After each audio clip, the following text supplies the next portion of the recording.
Welcome to this latest edition of the Ril Dil podcast. I'm your host, Ril Gerald Quinn. On this very first podcast of the new year, let me be. Hopefully, I will be the last person to tell you Happy New Year. I think I think once the fourth, the third, maybe the fifth, we can kind of stop hearing that. Probably after this week, but you know, this is the first podcast of 2023. Hope everybody enjoyed their holiday season. A lot to get to. I'm going solo tonight. Rob Sapp will not be with me. Obviously, he is very upset about, rightfully so, about what transpired on Monday night with Cincinnati and Buffalo, and of course Damar Hamlin. And we certainly will dive into that. We got a lot to do. Um, in regards to that, and also the rest of the NFL. This, of course, is episode 862, season 15 of the Ril Dil podcast. And we're just going to just get right into it. Themes, praying for Damar Hamlin. I mean, that's all there is to it. The latest update that I saw was somewhat encouraging. His oxygen levels have been lowered from 100% to 50%. So, he's still in critical condition. Still has a long way to go, to say the least. But any piece of encouraging news, I don't care if it's the most minuscule in terms of being positive, you'll take at this point. Um, I've been watching football for roughly 35, 38 years, and for about 35 years, and that I've never seen a situation like that. Never. I've seen guys paralyzed that end up being paralyzed. Guys, of course, breaking broken bones, torn ACLs, things of that nature. But what transpired Monday night was something that uh, you just it's unimaginable. Like, I've never went into a football game thinking about the possibility of a player dying. Like, I know that's never entered my mind. In the hundreds of games that I've watched, maybe even thousands of football games that I've watched over the course of my lifetime. Um, when you watch boxing, you realize that one shot to the head could take somebody out. We've seen boxers. There have been boxers have died in the ring. So even we understand that going into that, even going into that, you don't think is going to happen, but as a sports fan, that there's a possibility that one of these guys may not walk out of here alive. Football, you don't think about that. You just don't. Um, so so first of all, let me get this out the way, because I don't want this to be the major story, but it should be part of the story.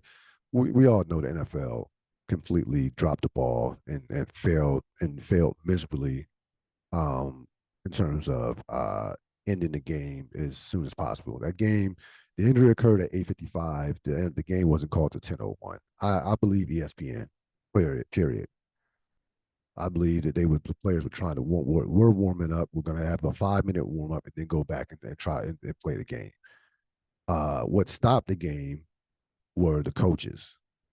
When you saw Sean McDermott and Zach Taylor meet up at around, I would say, 9:16 at midfield, I text Robert Sapp. I said, they're probably talking about ending this game. Like, at that point, I was thinking to myself, this game is going to be over. So the NFL, to me, gets no credit in terms of from a standpoint of ending the game and wanting to end the game as soon as possible. They're not like that was about the coaches. The NFL did not end that game. The coaches ended that game. Period. The coaches, the players, and the coaches. because both coaches understood, and rightfully so, that we cannot move on from this after this. We cannot move on. You can't play a football game after this. You seen a guy basically fighting for his life, getting CPR, and had to have a defibrillator along with CPR, right? The AED. I mean, there was part of me, and I'm not a negative person, but there was part of me that thought that this guy might actually die. Like this might be it. When you see an ambulance and you see them giving CPR, like I said, I've never seen someone have cardiac arrest in real time on a football field. Now, it happened? Yes, of course it's happened before in the history of the NFL, but I had never seen it before. Um, and this is an injury that this is not even a foot. This is something that happens. They say in hockey, baseball, lacrosse. They heard that Chris Pronger years ago, about 1998, got hit in the chest with a puck and had like a 12-week recovery. So that so you know heard about that. This is not a football. This is not normal for football. It was a when I mean an absolute freak injury. It was the guy just all he did was the guy just simply tackled another player, got up and collapsed. Think about that for a second. Um, I don't. So there have been thoughts about what should transpire, what should happen moving forward, as far as what the NFL the NFL will do. What this game is not going to be played. The game is not like the game will not be resumed this week. Up until this point, so that game will not be resumed this week. These are four options that I saw. Number one, cancel the Bills Bengals game and proceed with Week 18. So cancel this game, go on with Week 18, and the Bills and Bengals just will basically be behind the eight ball as far as if it comes down to best record and percentage points from that standpoint. Especially if they especially if one of them loses, or even if they win. If Kansas City wins, Kansas City will have percentage points over Buffalo, even Buffalo were to win this week. The second option, play Bills Bengals play this week, delay week 18 by week 18 by a week. Don't see that happening. I just don't see the NFL just having only one game this weekend. That one would be, I would rank that as last of the options, to be honest with you. Third option was cancel the Bills Bengals and delay week 18. That has zero chance of happening. Like there's been, I believe, one time in history that all the games were canceled, not canceled, but postponed, were delayed a week. And that was, of course, 9/11. As tragic as this is, you're talking about thousands of people dying versus one guy who's fighting for his life. Now, that, you know, again, we're praying for him. We obviously want him to pull through, but this is not 9/11. It's just not. So that option, I don't see that happening. And the fourth option, play Bills Bengals during a reconfigured postseason, meaning they would want to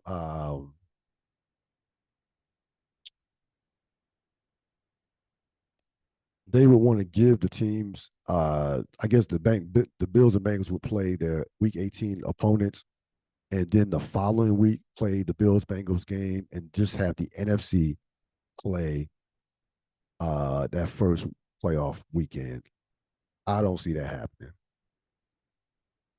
I don't see that happening. I think if I'm the Bills, especially if I'm the Bills, the Bengals, listen, the Bengals can win anywhere. Both of these teams can win anywhere. as far as the playoffs. Home field, yeah, sure, they would love the number one seed, but the bottom line is the Bengals went to the Super Bowl, won 3 straight games last year without home field. They had one home game. Buffalo has won at Kansas City in back-to-back years. Not in the playoffs, but in the regular season, they have won in Kansas City back-to-back years. They can beat anybody at any time, anywhere. But if I'm the Bills, um, I just my main concern, obviously, is Damar Hamlin. But in terms of my team, my number one concern is the team's mental state. And to me, I think, you know, delaying, canceling the Bills Bengals game altogether, um, and playing their regular game in week 18, probably to me would be the best bet. Well, really, canceling the Bills Bengals and delaying week 18, that would give them an extra week before the playoffs, something similar to like even a bye week. But they again, that's just not going to that's not going to happen. The NFL, there will be football this week. Like there's zero chance that there would not be football. There will be football this week. Period. So if I'm the Bills, I think you would just play your regular game this week and not have to make up the Bengals game. Now have to make up the Bengals game. Same for the Bengals, and just take your chances. Even if you don't get home field, take your chances in the playoffs with going on the road for at least probably, the Bills probably would go on the road for like probably one game, but they're going to be division champions. So if they play Kansas City, they probably would be on that. That would be at Kansas City, but who knows? We don't know how the playoffs are going to go. Somebody picks off Kansas City, Buffalo could have home field in the playoffs. So because the AFC is going to be wild. Like the AFC is it's going to be a bloodbath in the AFC. They're legitimately, I think 4 teams that could come out possibly.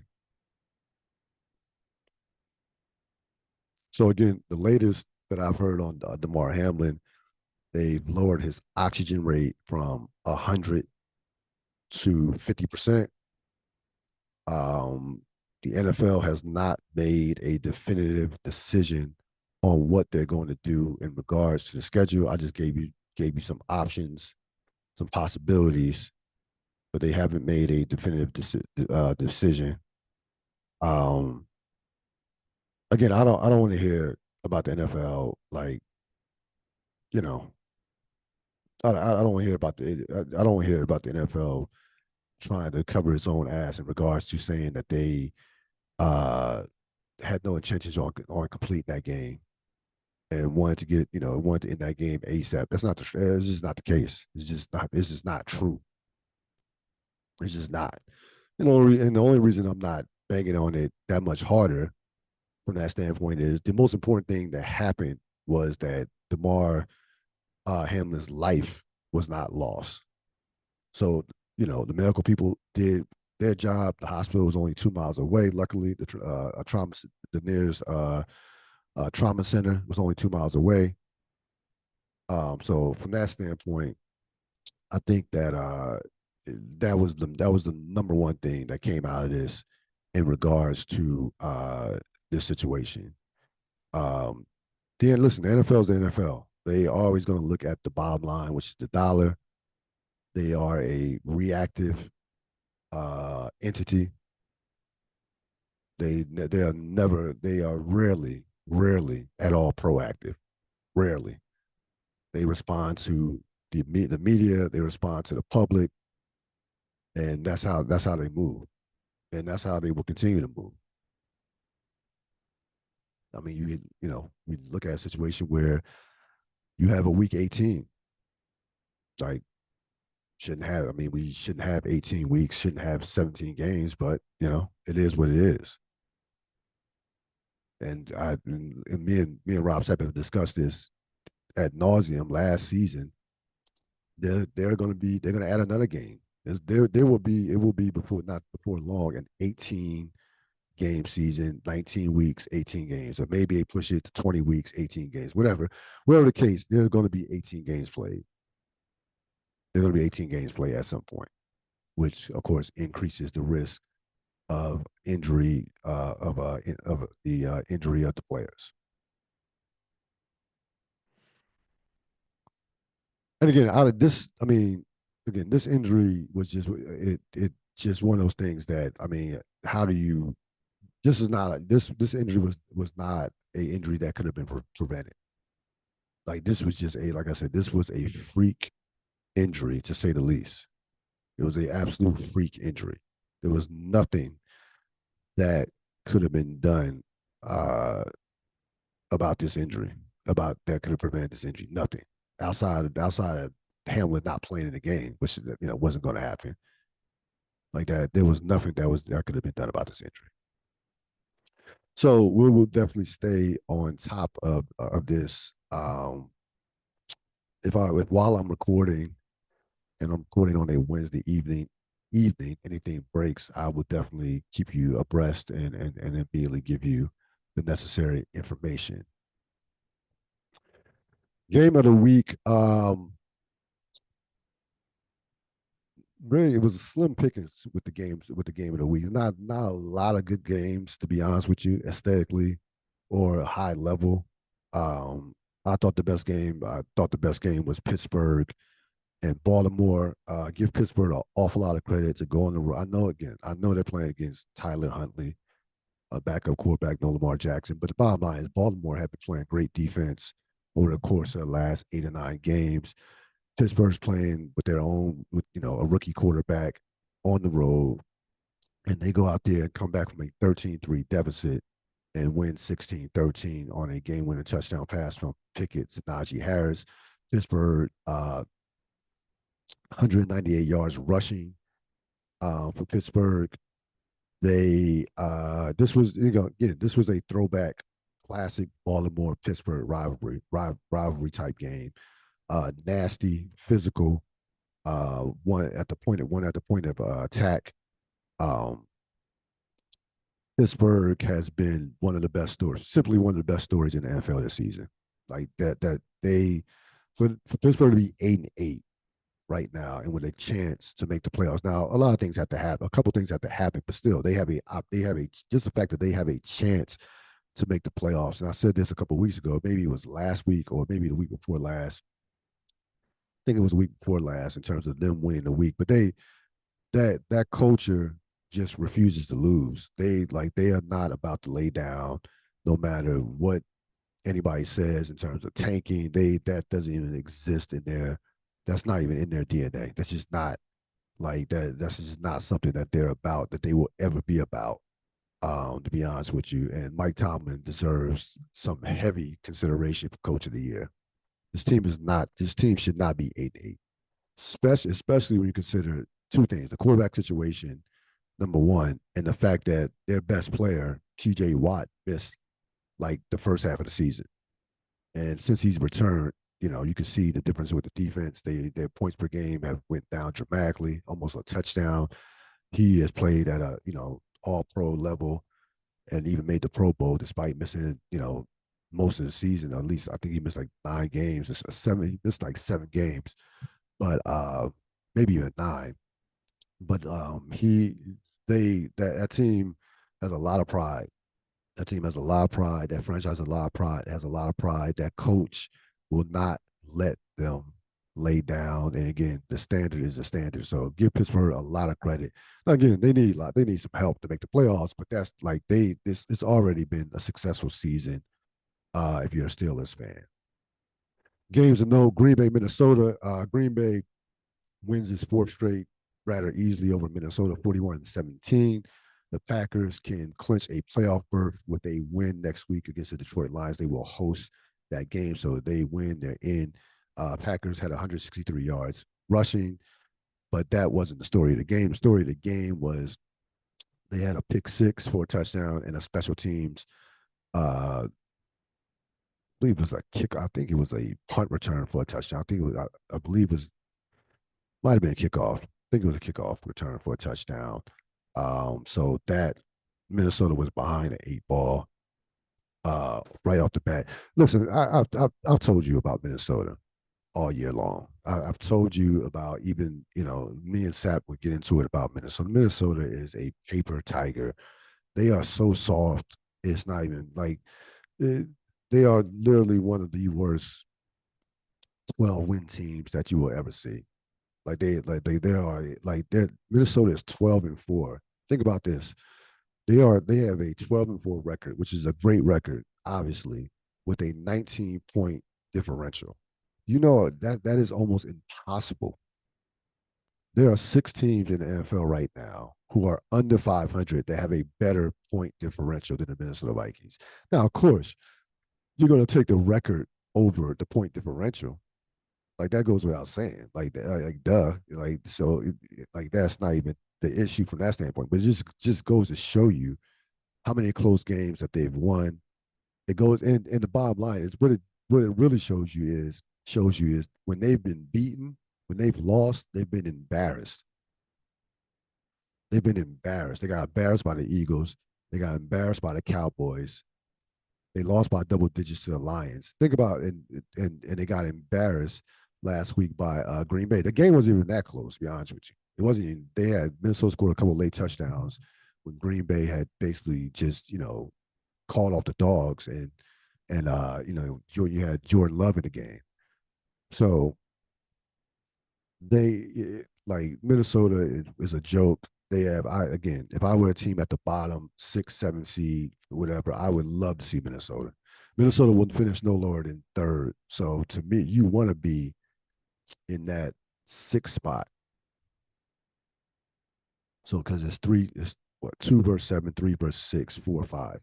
You want to be in that sixth spot with Minnesota. You want to be in that sixth spot. I think playing Minnesota is they are ripe for the picking. They are absolutely ripe for the picking.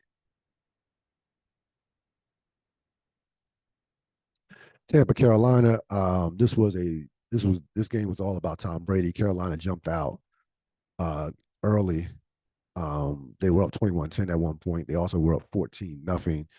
But Tom Brady, did what Tom Brady has done for basically the better part of 20 plus years.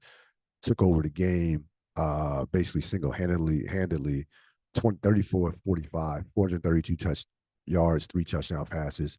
19th appearance in 23 seasons. Now it's really 19 appearances in 22 seasons. Remember, he lost the season with the knee injury on that against Kansas City opening day in 2009. Yeah, 2009. That's when New England 2008 season. It was 2008 season, and that's when New England finished 11-5 and didn't make the playoffs under Matt Castle. And that's when you start hearing like shit like, do they need Tom Brady? And yeah, that's when some of that talk started and quickly dissipated over the next 10 years or so.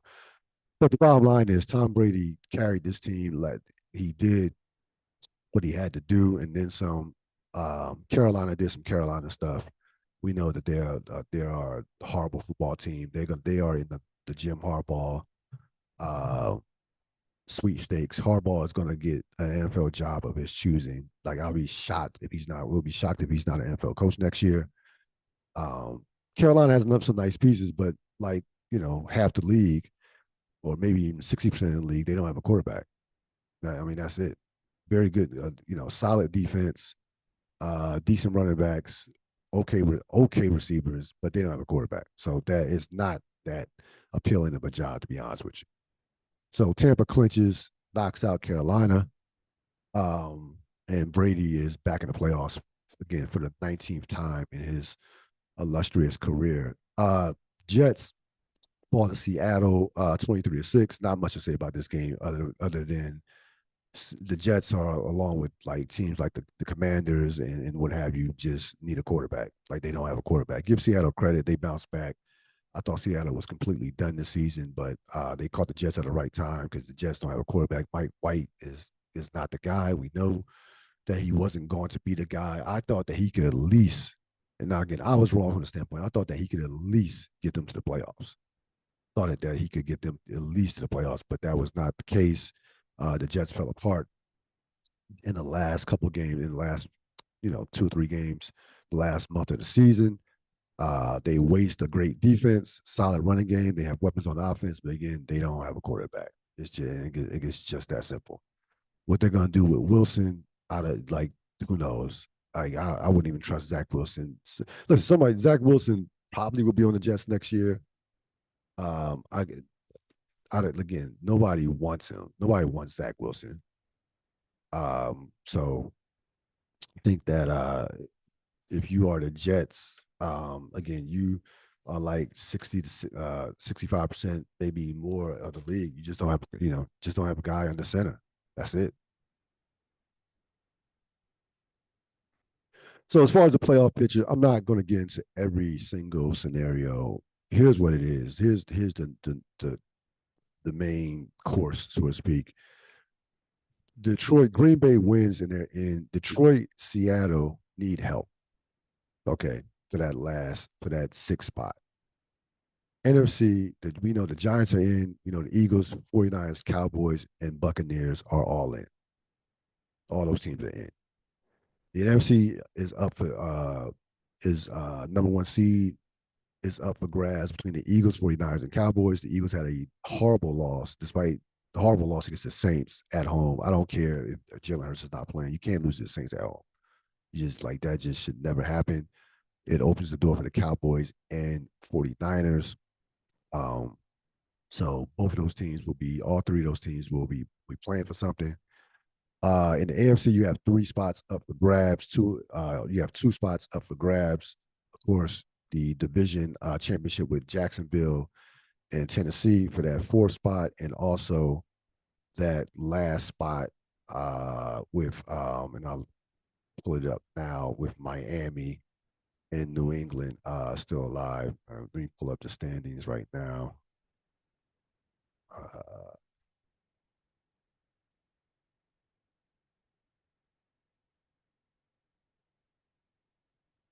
yeah, so Kansas City in, Buffalo in, Cincinnati in. I forgot about Cincinnati. The Chargers in, Baltimore in, and it's just that of course, winner of the Jacksonville Tennessee game will be in, or Jacksonville could even get in if they tie, because they're half game ahead of Tennessee. But if Tennessee wins, they're in. Jacksonville is actually still alive. Um, Even if they lose, depending on what happens with New England, Miami, and Pittsburgh. So New England, Miami, Pittsburgh are still alive. New England has the inside track on terms of that. Um, yeah, New England has the inside track in terms of that. Um, right now, we'll see what happens. Um, so you still have those 3 teams. Wait a minute, 4 teams alive, or 5 teams alive. You have 5 teams alive for 2 spots in the AFC. Now, the big thing about the AFC again, what happens with this Cincinnati Buffalo game? Again, if this game is not made up, that of course favors the Kansas City Chiefs. That obviously favors the Kansas City Chiefs if the Chiefs win. Chiefs win, then they will be the number one seed if that game is not made up at all. Which I don't think the game probably will be. I don't think the game will be made up myself. Um, so you had that going on in the AFC. Again, going back to the AFC, you still have the only spot that's up for grabs is the 7th spot. Seattle, Detroit, Green Bay are still alive for that 7th spot. Green Bay, of course, controls his own destiny. Detroit and Seattle both need help. Detroit and Seattle both need help. Stock up the Giants. The Giants clinch. The Giants are in the playoffs. They've done a phenomenal job down the stretch after having a shaky kind of like November. Give the bowl Brian Dable a lot of credit. He's going to be in conversation for Coach of the Year.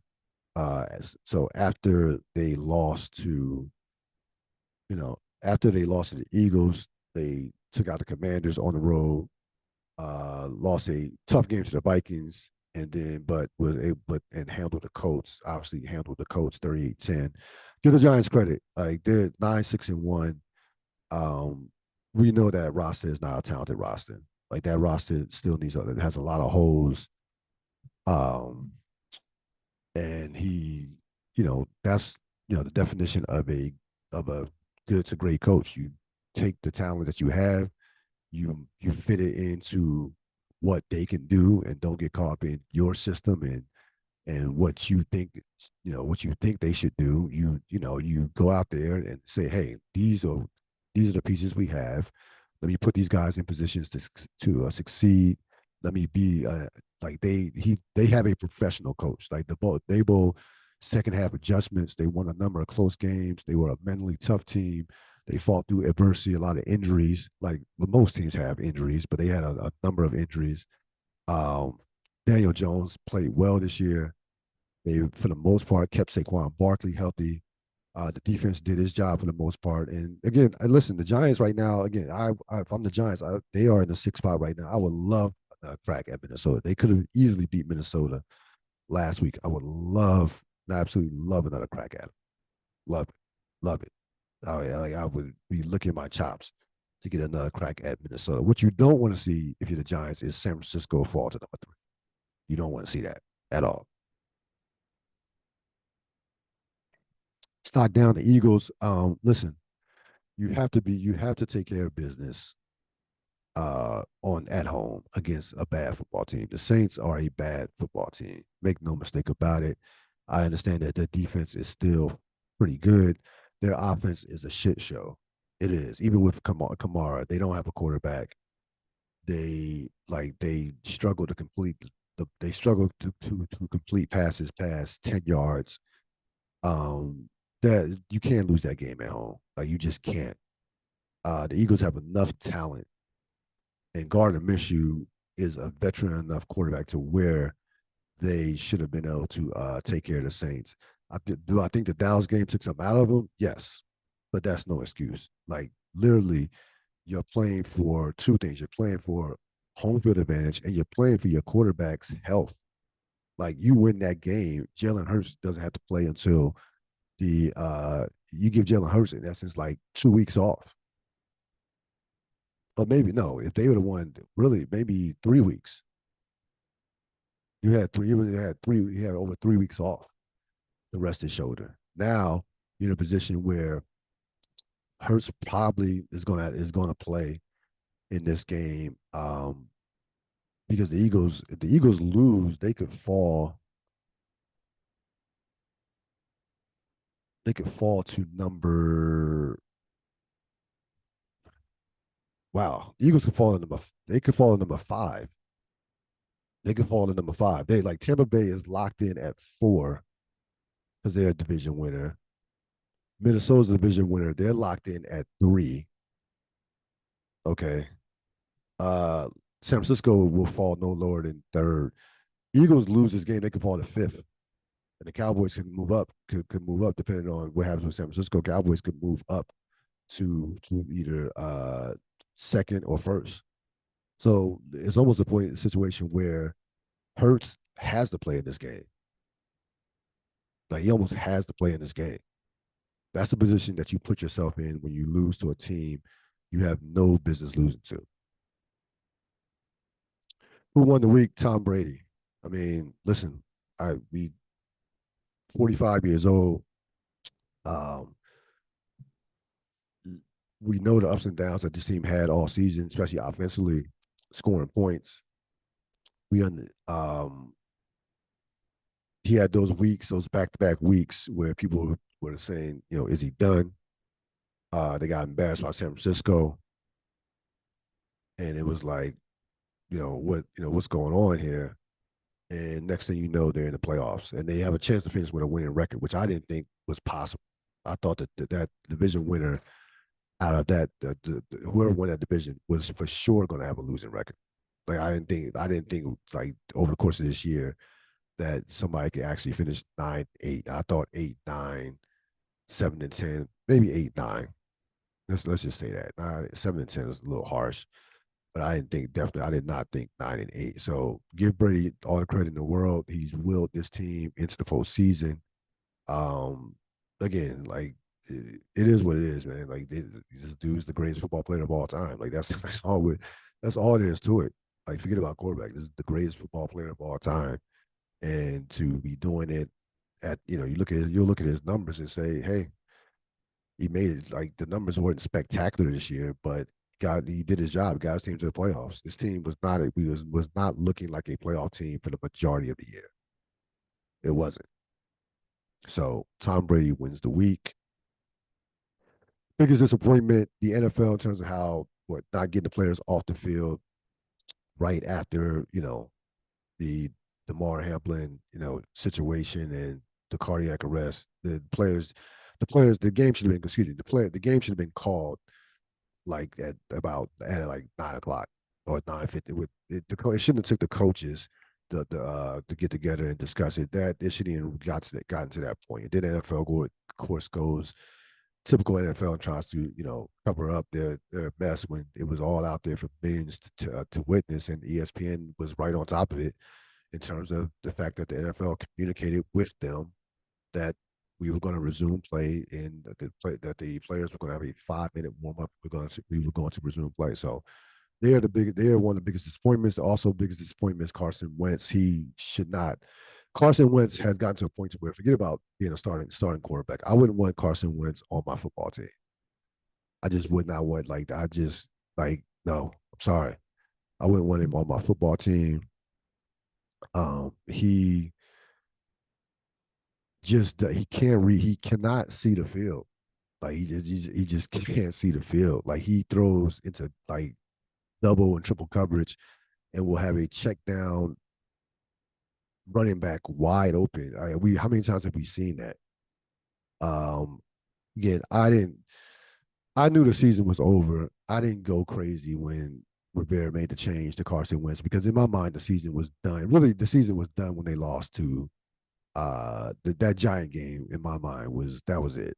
Like when they lost to the Giants at home, I basically checked out and said, you know what, see you in 2023 from that standpoint. But it to go back to Carson to call Carson Wentz a spark. Like we're looking for a spark based off meaningless football against San Francisco. San Francisco toyed with Washington that game, and what Carson Wentz did in that game meant absolutely nothing. Like I don't see how it meant nothing. We've seen Carson Wentz over the last 3 years and what that has looked like. He was let go by the Eagles. He was let go by the Colts. That was not by accident. Not by accident in whatsoever. When the Eagles let you go, that's like a kiss of death. Like they've let go in terms of quarterbacks. They let you go, it's a wrap. I remember a time when Pittsburgh used to let go defensive linebackers or defensive players. When that used to happen, you say, "Oh, this guy has to be done. He's done." Because they just know. They just know. So the NFL and Carson Wentz are this week's biggest disappointments. Week 18, Green Bay, Detroit will be the Sunday night game that will be could be for all the marbles, especially if Green Bay wins. Jacksonville, Tennessee will be on Saturday. That will be for the division. Of course, Tennessee, if Jacksonville wins or ties, they are division champs. They've had a phenomenal second half. Trevor Lawrence has taken a step, taken a leap in terms of going to a next level. Next will be, can he get to that All Pro caliber, Pro Bowl, All Pro caliber level in 2023? Giants, Philadelphia. We know this is a game that Philadelphia will play hard in. I don't know what the Giants. I don't know how many of their starters that they will play for an extended period, but Philadelphia has to have this game.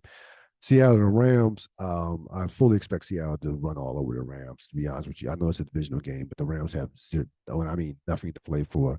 They have absolutely nothing to play for. Of course, Dallas, Washington. Dallas will beat the tar off Washington. Sam Howell is starting. Wait to put him out there against one of the best pass rushers in the NFL, one of the best pure pass rushers in the league in terms of Michael Parsons. But I guess want to get some tape on him, see if he has a future on the team.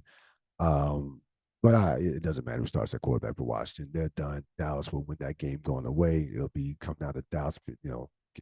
Will Philadelphia be able to hold off Dallas for that division title? So there's your week 18 preview. Derek Carr, of course, was benched. He chose to go home. Um, he's only 31 years old. I still think he has some good football left in him in the right situation. Um, I don't like if you're the Jets, if you are the Commanders. I'm not gonna say the Giants. I think the Giants are gonna hang with Daniel Jones, but a number of teams. Maybe Detroit hangs with Jared Goff if they get to the playoffs. I think Carr is clearly better than Goff, but maybe they hang with Goff. But there are a number of teams that could use a quarterback. I don't think Carr is anywhere near done. He wasn't great this year, but remember he's playing in. There are a number of dysfunctional teams in the NFL right now, and the Oakland Raiders are like they are near or at the top of the list. Not at the top, but they're the top five dysfunctional franchises. When you look what's transpired with John Gruden, Mike Mayock, that whole situation, and then Henry Ruggs, that tragedy with his with what happened, what transpired with him last season. It's been just one thing after another. We forget about Antonio Brown a couple years ago. Remember they signed him. So it's been a shit show in Oakland. I don't know. I don't think Carr is a. I think Carr's a very good player. I think Carr is a very good player. To be honest with you, again, you put him in the right situation. Put him in the right situation. I'm not saying he can take you to the Super Bowl. He needs a lot of help, but he can definitely be an upgrade over a number of quarterbacks teams who need quarterbacks. For sure I would take Derek Carr if I were the Commanders. If you're in the Indianapolis Colts, for sure you would take Derek Carr with that running game. You draft a receiver or pick up a receiver. So that we'll see what happens with Derek Carr. He will be definitely sought after. I cannot see him being on Oakland next year. That's just not gonna. I don't see that situation being salvageable. And the thing about it is they brought in Devontae Adams partly because of the relationship that he had with Derek Carr going back to college. I know the number one reason why you bring in Adams is because he's one of the maybe the best receiver in the league, but the Carr part of it was a major factor in bringing this guy and bringing Devontae Adams in. So again, Oakland, he just needs to get out of Oakland. Like certain players in sports, it need to get out of certain situations and they become just brand new. Like you won't be able to recognize. I mean, he needs to get out of that situation. Period. That's going to wrap it up for this latest edition of the Real Deal podcast. This podcast will be out around tomorrow morning. Be on the lookout for it. I will see you next time on the next edition of the Real Deal podcast. Have a great rest of your evening. So long.